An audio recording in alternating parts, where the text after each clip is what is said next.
Welcome friends, मैं हूं mister invest और आज हम बात करेंगे कि हम अपनी इन्वेस्टमेंट स्ट्रेटजी को कैसे पता करें और साथ ही वो सारे फैक्टर जो बिग रोल प्ले करते हैं हमारी इन्वेस्टमेंट स्ट्रेटजी को सिलेक्ट करने में। और इसके बाद हम बात करेंगे इन सभी पांचों इन्वेस्टमेंट स्ट्रेटजी के बारे में और इन सबको हम कैसे यूज कर सकते हैं अपने इन्वेस्टमेंट में। हम जब भी बिगनर स्टेज पर इन्वेस्टमेंट की शुरुआत करते हैं तो किसी भी टिप को फॉलो कर लेते हैं या किसी इन्वेस्टर से इन्फ्लुएंस होकर के स्टॉक या म्यूचुअल फंड बाय कर लेते हैं और इसके बाद रिजल्ट में या तो हमारा लॉस हो जाता है, रिटर्न्स हमारे अकॉर्डिंग नहीं आते हैं या फिर हमारा कैपिटल लंबे समय के लिए ब्लॉक हो जाता है। ऐसा इसलिए होता है क्योंकि सभी इन्वेस्टर्स के इन्वेस्टमेंट पैटर्न्स अलग होते हैं, गोल्स अलग होते हैं और वो फैक्टर जो पर्सन टू पर्सन डिपेंड करते हैं सबके अलग अलग होते हैं। पर हम इन सब बातों का ध्यान दिए बगैर दूसरों को फॉलो कर लेते हैं और अपना लॉस करवा लेते हैं। तो चलिए बात करते हैं वो कौन से पॉइंट्स हैं जो हमारी इन्वेस्टमेंट स्ट्रेटजी को डिफाइन करते हैं।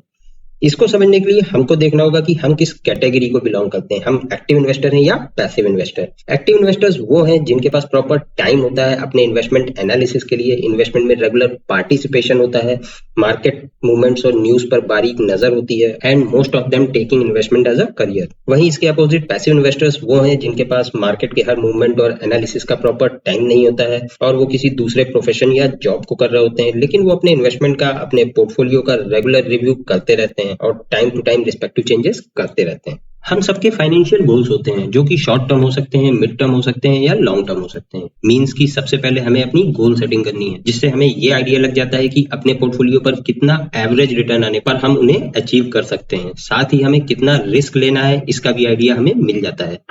तो क्या इसके बाद हम अपनी इन्वेस्टमेंट स्ट्रेटजी को फॉलो कर सकते हैं? नहीं, हमें सबसे पहले खुद को एनालाइज करना होगा, खुद को समझना होगा और इसके लिए करनी होगी शॉर्ट एनालिसिस। शॉर्ट एनालिसिस होती है हमारे स्ट्रेंथ, वीकनेस, अपॉर्चुनिटी और थ्रेट की एनालिसिस। मतलब कि जो भी फैक्टर्स अब मैं आपको बताने जा रहा हूँ हमको उन्हें अपने ऊपर अप्लाई करना है और देखना है कि इनमें से कौन से पॉइंट हमारे लिए स्ट्रेंथ का काम कर रहे हैं, वीकनेस का काम कर रहे हैं, अपॉर्चुनिटी का काम कर रहे हैं या थ्रेट का काम कर रहे हैं। और ऐसा करने से हमें क्लियर हो जाएगा कि हमारा इन्वेस्टमेंट एक्सपोजर कैसा होना चाहिए और कौन से स्टॉक्स या म्यूचुअल फंड में हमें इन्वेस्टमेंट करना चाहिए। ओके, तो शॉर्ट एनालिसिस को अपने ऊपर अप्लाई करने के लिए हमको फिल्टर लगाना होगा और जो सबसे पहला पॉइंट हमें कंसीडर करना है वो है हमारी एज का। एज एक ऐसा फैक्टर है जो न सिर्फ टाइम ड्यूरेशन बल्कि रिस्क टेकिंग एबिलिटी को डिसाइड करती है, क्योंकि अक्सर देखा गया है कि जैसे जैसे हमारी एज बढ़ती जाती है हमारा एक्सपोजर कम रिस्क की स्टॉक्स की तरफ ज्यादा होता है रादर देन हायर रिस्क की स्टॉक्स। तो किसी भी स्टॉक या म्यूचुअल फंड में इन्वेस्टमेंट के पहले हमें अपनी एज को कंसीडर करना है जो कि रिप्रेजेंट करती हो हमारी टाइम ड्यूरेशन का, रिस्क टेकिंग एबिलिटी का। सेकंड पॉइंट जो कंसीडर करना चाहिए वो है रिस्क एपेटाइट का। रिस्क एपेटाइट रिप्रेजेंट करती है कि अपने पोर्टफोलियो में हम कितना रिस्क ले सकते हैं। ये इंडिविजुअल टू इंडिविजुअल डिफर कर सकती है।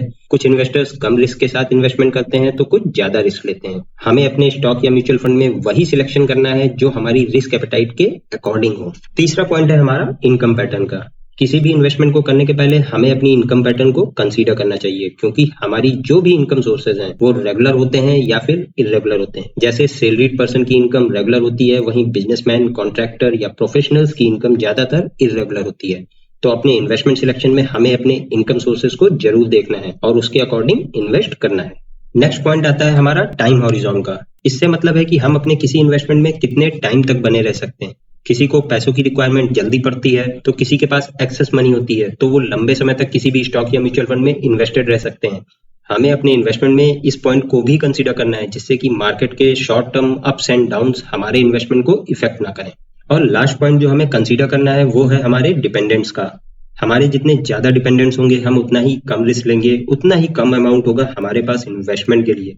वहीं इसके अपोजिट अगर हमारे डिपेंडेंट्स कम हैं तो हम रिस्की इन्वेस्टमेंट भी करते हैं। तो फाइनली इस पॉइंट को भी हमें कंसीडर करना है। सो फ्रेंड्स, हमने सारे फैक्टर जो कि हमारे इन्वेस्टमेंट को इफेक्ट करते हैं उसका असेसमेंट कर लिया है। अब हम अपनी इन्वेस्टमेंट स्ट्रेटजी को लेकर और भी फोकस्ड हो गए हैं और हम उसके अकॉर्डिंग अपनी स्ट्रेटजी को यूज कर सकते हैं। तो चलिए आते हैं अपनी सबसे पहली स्ट्रेटजी जो है हमारी वैल्यू इन्वेस्टमेंट स्ट्रेटजी। ये फेमस इन्वेस्टर वॉरेन बफे की फेवरेट स्ट्रेटजी है। इस स्ट्रेटजी में हम किसी कंपनी की इंट्रिंसिक वैल्यू को निकालते हैं और अगर वो वैल्यू उस कंपनी के मार्केट प्राइस से ज्यादा होती है तो हम उस स्टॉक को परचेज कर लेते हैं। इसको समझने के लिए वैल्यू और प्राइस के डिफरेंस को समझना होगा। वैल्यू वो होती है जो हमें मिल रही होती है, वहीं उसको लेने के लिए जिस अमाउंट को हम दे रहे हैं वो प्राइस होता है। सपोज करिए आप किसी टेलर की शॉप पर अपने कपड़े सिलने को देते हैं वो आपसे 2,000 रुपए चार्ज करता है। उसमें ना सिर्फ वो आपकी फिटिंग के कपड़े सिलता है बल्कि 2 ड्राई क्लीन के वाउचर भी आपको फ्री में देता है। तो यहाँ पर आप जो प्राइस पे कर रहे हैं वो तो सिर्फ 2,000 ही है, लेकिन वैल्यू जो टेलर आपको दे रहा है वो 2,000 से ज्यादा की है।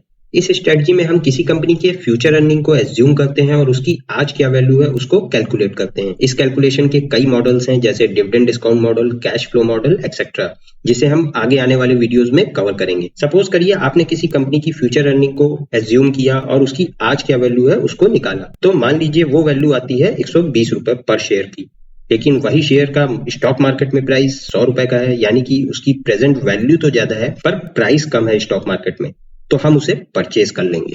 यहाँ पर हमारे पोर्टफोलियो में ऐसे स्टॉक्स या म्यूचुअल फंड होते हैं जो कि वैल्यू इन्वेस्टिंग बेस्ड होते हैं और उनको अभी मार्केट तो वो प्राइस नहीं दे रहा है पर उनकी इंट्रिंसिक वैल्यू ज्यादा होती है। दूसरी इन्वेस्टमेंट स्ट्रेटजी है ग्रोथ इन्वेस्टमेंट स्ट्रेटजी। इस स्ट्रेटजी में हम किसी कंपनी के प्रॉफिट और सेल्स रेवेन्यू की ग्रोथ को देखते हैं और अगर किसी कंपनी ने ईयर ऑन ईयर या फिर क्वार्टरली बेसिस पे लगातार ग्रोथ दिखाई है तो हम इन स्टॉक्स को परचेज कर लेते हैं, पिक कर लेते हैं। लेकिन अब प्रॉब्लम ये आती है कि हम कैसे पता करेंगे जिस कंपनी को हमने पिक किया है, जिस कंपनी को हमने सिलेक्ट किया है, उस कंपनी ने एक्स्ट्रा ऑर्डिनरी ग्रोथ दिखाई है। तो इसके लिए हम उस कंपनी की पीयर कंपनी को देखेंगे कि वो कैसा परफॉर्म कर रही है, या फिर वो कंपनी जिस सेक्टर या इंडस्ट्री से बिलोंग करती है उसका एवरेज ग्रोथ चेक करेंगे।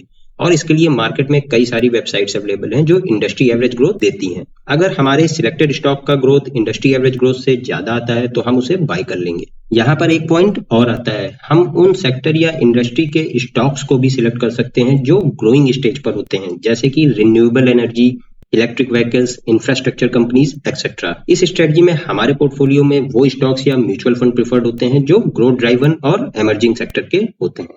फ्रेंड्स, अक्सर हम वैल्यू एंड ग्रोथ इन्वेस्टमेंट में कंफ्यूज रहते हैं क्योंकि दोनों ही लॉन्ग टर्म स्ट्रेटजी के हैं, साथ ही आपस में रिटर्न्स के मामले में कोरिलेट करते हैं। तो चलिए इन दोनों स्ट्रेटजी को एक हाइपोथेटिकल एग्जांपल से समझते हैं। मान लीजिए कि आप एक स्पोर्ट कंपनी के ओनर हैं और आपको आपकी कंपनी के प्रमोशन के लिए एक cricketer as a brand ambassador चाहिए। तो अगर आज आपके सामने जो सबसे पहला ऑप्शन आता है वो है विराट कोहली का। ऐसा इसलिए क्योंकि विराट कोहली एक वेल स्टेब्लिश्ड क्रिकेटर हैं, उनकी ब्रांड वैल्यू भी ज्यादा है और साथ ही उन्होंने अपने क्रिकेटिंग ग्रोथ को मेंटेन किया हुआ है। तो इस कंडीशन में आप विराट कोहली को as a brand ambassador sign कर लेते हैं, irrespective of the amount you pay for him. यहाँ प्राइस आपके लिए मैटर नहीं करता है।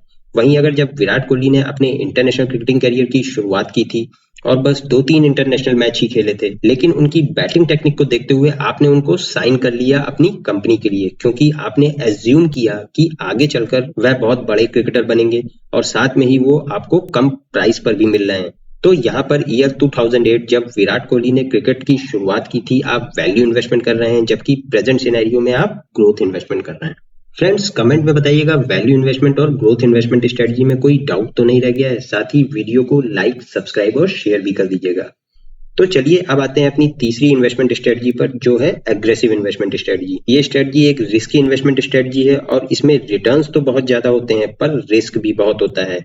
इसमें हमारे स्टॉक्स या म्यूचुअल फंड सिलेक्शन ज्यादातर स्मॉल कैप या मिड कैप कंपनीज के होते हैं। ये ज्यादातर जिनकी न्यू जॉब लगी होती है या यूथ होते हैं उनकी प्रिफर्ड स्ट्रेटजी होती है, क्योंकि उनके पास अर्निंग के लिए काफी लंबा समय होता है और वो ज्यादा रिटर्न के लिए ज्यादा रिस्क लेने को भी रेडी होते हैं। इस स्ट्रेटजी में हमारे पोर्टफोलियो का ज्यादातर पार्ट हाई रिस्की स्टॉक्स या म्यूचुअल फंड का होता है जो कि स्मॉल कैप या मिड कैप से बिलोंग करते हैं। फोर्थ स्ट्रेटजी है इनकम इन्वेस्टमेंट स्ट्रेटजी। ये स्ट्रेटजी उन इन्वेस्टर्स की प्रेफरेंस होती है जिनको अपने इन्वेस्टमेंट पर एक रेगुलर इनकम चाहिए होती है, जो कि हमें मिलती है बॉन्ड या डिवेंचर के इन्वेस्टमेंट पर। साथ में वो कंपनीज भी जो रेगुलर डिविडेंड पे आउट देती रहती हैं अपने इन्वेस्टर्स को।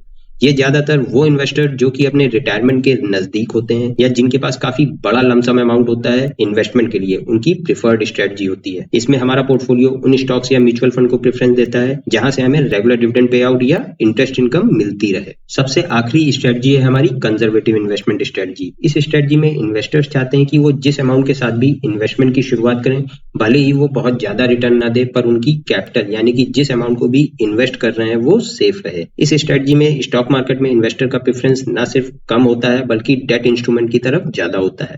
और अगर स्टॉक मार्केट में इन्वेस्ट करते भी हैं तो वेल नोन कंपनीज यानी कि ब्लू चिप कंपनीज को प्रेफरेंस देते हैं। इस इन्वेस्टमेंट स्ट्रेटजी में इन्वेस्टर के पोर्टफोलियो में ज्यादातर डेट इंस्ट्रूमेंट्स होते हैं और वो सिर्फ लार्ज कैप कंपनीज के स्टॉक्स या म्यूचुअल फंड में इन्वेस्ट करते हैं। फ्रेंड्स, हमने सभी वेल नोन स्ट्रेटजी के बारे में समझ लिया है और बिगनर लेवल पर अपनी शॉर्ट एनालिसिस के